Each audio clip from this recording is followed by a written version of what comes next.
Alors, on va voir ensemble comment on aurait pu prendre ce genre de trade avec plus 18% ici. Donc, je suis sur l'asset EGLD et regardez ce qu'on a. On a un magnifique biseau descendant très très bien marqué ici. Donc voilà, il est visible aussi en H4, très très joli. Et donc quand il y a un biseau descendant comme ça, qu'est-ce qui est attendu à la sortie? Donc normalement, c'est un mouvement haussier assez violent, donc c'est bien ce qu'il y a eu.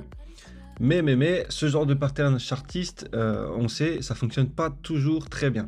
Mais parfois, ça fonctionne super bien, comme ici. Alors pourquoi? Donc premièrement, quand on identifie une très belle pattern comme ça, moi ce que je conseille de faire, c'est de naviguer sur les UT, donc d'aller zoomer, donc par exemple ici en H1, et de regarder ce qui se passe justement vers la fin de la pattern. Et ce qu'on va vouloir chercher à identifier, c'est des patterns dans la pattern. Donc des patterns plus petites dans la grande pattern.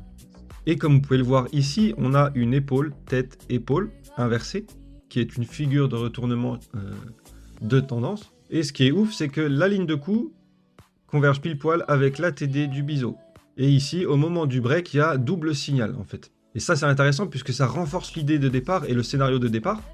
Donc ça ajoute des confirmations que justement à ce moment-là du break, c'est le signal quoi. Et on peut le voir après, c'est parti fort. On peut même ajouter que après ce break-là et cette petite correction, on a eu une petite épaule tête épaule encore en plus juste après ici. Donc on avait encore une confirmation ici d'entrée et en plus ça formait un flag ici de continuation.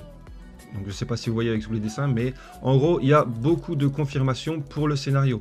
Et il y avait beaucoup d'opportunités d'entrée. Donc d'une part, la double cassure ici. De deux parts, le premier retest ici. Le deuxième retest ici. Et la cassure ici. Donc ça faisait... Donc vous aviez 4 opportunités d'entrée. Sachant en plus qu'ici, vous aviez une divergence sur le RSI. Donc qui indiquait que le mouvement baissier commençait à s'essouffler. Donc ça faisait une confirmation en plus pour ce scénario. Vous voyez le nombre de confluences qu'on a sur justement ce scénar qui s'est produit ici. Bah, en fait, ça nous conforte dans l'idée justement que ce scénario a de fortes probabilités de se produire. Et pour mettre toutes vos chances de votre côté, il faut faire un peu une chasse au trésor, une chasse aux confluences et aux convergences d'indications. Donc là, on a énorme pattern chartisme de retournement, numéro 1. Ensuite, on a épaule-tête-épaule sur une unité de temps plus petite, numéro 2. Donc on a la ligne de coup et la TD de la grosse pattern qui croisent au même point, numéro 3. On a la divergence RSI, numéro 4. On a le retest ici, numéro 5. On a le flag plus la petite tête épaule juste au-dessus de la TD, numéro 6. Enfin bref, je pense que vous comprenez. Donc là, ici par exemple, vous pouvez voir qu'il y a une épaule tête épaule, mais la ligne de coup n'était pas en convergence avec la TD. Et on n'a même pas break la TD.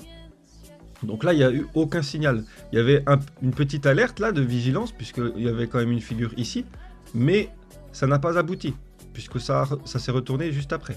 Donc il faut savoir aussi être très patient, et ne prendre que ce qui saute à l'œil, et ce qui vous conforte dans le scénario.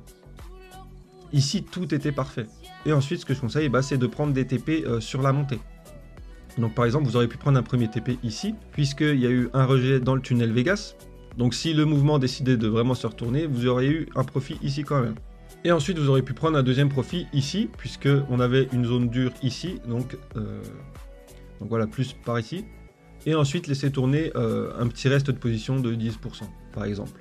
Et au niveau du SL, eh bien, vous auriez pu le positionner un poil sous l'épaule droite de l'épaule tête-épaule. Puisque si le prix réintégrait déjà dans le biseau et cassait en plus l'épaule droite, le scénario était totalement invalidé. Donc ça sert à rien de mettre un SL plus loin, puisqu'on sait déjà qu'à partir d'ici, le scénario serait invalidé. Donc voilà pour ça. Et des exemples comme ça, il y en a des tonnes. Il suffit de chasser vraiment les confluences. Il faut savoir trier et être sélectif sur vos signaux de trade. Et ne pas être pressé, ne pas FOMO, etc. C'est de la discipline, hein, c'est de la psychologie. Donc là, si on le regarde en daily, voilà, c'était un très très joli trade avec en plus un SL assez serré pour un risque-rendement de plus de 5. Donc là, il y a 6. Donc voilà pour ça. N'hésitez pas à me suivre sur tous mes réseaux, surtout sur TikTok et Instagram. Vous trouverez tous les liens dans la description. Et je vous dis ciao.